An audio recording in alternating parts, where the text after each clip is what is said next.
Welcome to the Tech Egg. Don't get scrambled. Enjoy the video.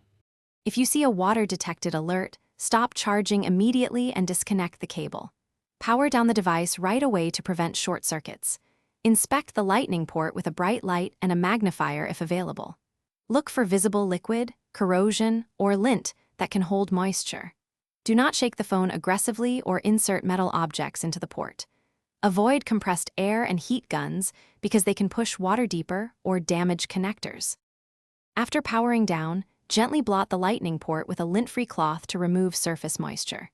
Use a non-metallic pick, like a wooden toothpick, to remove visible lint and debris carefully. Place the device in a dry area out of direct sunlight and leave it for at least 30 minutes before testing. For faster drying, put the device near silica gel packets or in a sealed bag with desiccant for up to 48 hours. Do not submerge the device or use rice, which retains dust and starch. After drying for at least 30 minutes, test charging with a different certified cable and a known good charger.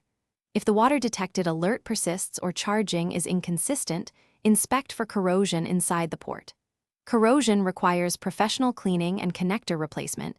Do not attempt soldering or pry electronics yourself.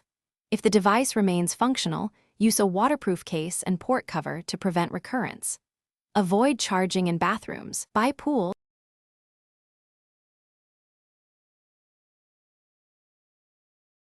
Thanks for watching. Consider subscribing if I helped unscramble your problems.